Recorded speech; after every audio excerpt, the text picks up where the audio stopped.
Late last night, I got a phone call from a private unknown number. I answered and I heard a man's voice. He didn't give me his name, but he said he was close to upper-level YouTube management. He paused, and I'll never forget what he said next. I have to tell you what more YouTube is hiding from you about Coppa. In today's video, I'm gonna give you the inside story behind this call. All right, let's hit this. Hey creator, I'm Ian Corzine, your social media lawyer. Let's talk about the events that led up to this mysterious call. I made a video about the collision of interest between kids, creators, YouTube, and the FTC. The kids, creators, and YouTube just want more kids content on the platform so that kids can enjoy it. The FTC, of course, wants to protect kids under 13 years of age from disclosing personal information that may subject them to predators. And of course, no one wants to get in trouble with the FTC, potentially be sued for $42,530 per violation per video, and potentially have your video taken down and your channel terminated. The problem, of course, is how to create a YouTube user experience that complies with the Children's Online Privacy Protection Act, Coppa, and the FTC settlement in 2019. To solve this problem, YouTube chose to create a system where every single creator must affirm, either at the channel level or per video, that the content is either made for kids under 13 years of age or not. In that weird call I got, the stranger told me that when YouTube came up with this new video marking system, they clearly ignored warnings by the FTC. They disregarded clear Coppa law, and they betrayed creators. We'll get into the clear Coppa law that YouTube disregarded and how they sacrificed its creators. But for now, let's focus on the FTC's warnings to YouTube before they concocted this new video marking system. The Coppa law gives us the rule that websites and social media platforms directed at kids under 13 years of age cannot take the personal information and cannot access the web cookies of these children without parental consent. Now let's talk about the state of content on YouTube. YouTube, as it exists now, has content directed at children under 13 years of age.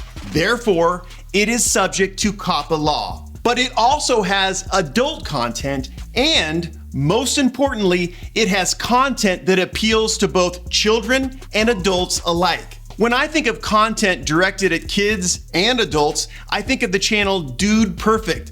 The adult men on that channel have a great time shooting Nerf guns, driving RC cars, dressing up in costumes, and children and adults love this channel. But of course, since YouTube has content that appeals to under 13 kids, they've got to comply with Coppa law. Now, allegedly, to comply with Coppa law, YouTube says they imposed this new video marking system on creators, and it went into effect last week. But for a reason to be discussed later on in this video, YouTube chose to create a system that only addresses the first two categories of content. That is, children content and adult content.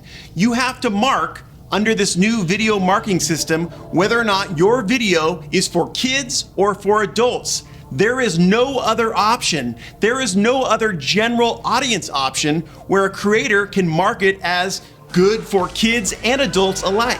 And the guy on the phone told me that this was not the original intent of the FTC when they adopted the Coppa law. The caller then directed me to go to the FTC's website and go to their frequently asked questions on Coppa. I'm gonna leave a link to this particular website page in the description section below. I reviewed the answers and questions again on the FTC website, and sure enough, in black and white, back in 2015, the FTC warned everyone that there was a general audience exception to Coppa. Here's the language, and I quote, "Coppa only covers information collected online from children. It does not cover information collected from adults that may pertain to children. Thus, Coppa is not triggered by an adult uploading photos of children on a general audience site or in the non-child directed portion of a mixed audience website." So what does this mean?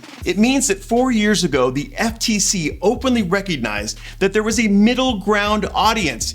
It just wasn't children's content. It just wasn't adult content. It was content that appealed to both adults and children. YouTube failed to address this general audience in their video marking system. They said that to comply with Coppa, you have to mark your video as either for kids or not. But this isn't true. And as the man said on the phone, YouTube hid from us creators that the FTC has no intent to sue creators over content for a general audience. In other words, the FTC is of the opinion that just because a creator includes kids' themes in their videos, like Pokemon, Fortnite, or board games, just because of this doesn't mean that the creator should lose info cards, end screens, sub notifications, and more importantly, monetization, or be sued.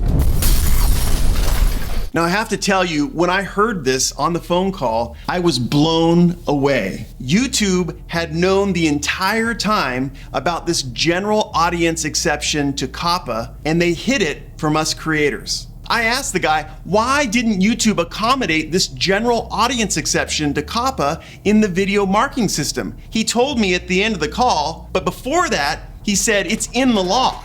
I was like, what's in the law? He said that the general audience, or what he termed the mixed audience exception to Coppa, is actually in the words of the Coppa law. Now later, I did the research and I confirmed that yes, he was right. The mixed audience exception to Coppa is actually in the Coppa law at Title 16, Code of Federal Regulations, Section 312.2. All right, let me paraphrase the law for you. If you make a video that qualifies as a kid's video under that famous 10-factor test that we discussed in this video, then you don't have to comply with Coppa law. You don't have to get parental consent if kids under 13 are not your primary audience. This new YouTube rule, this requirement that creators mark their videos as either for kids or not, is too simplistic. It's overly broad. It does not take into account that there are a lot of creators out there that make content that appeals to both kids and adults,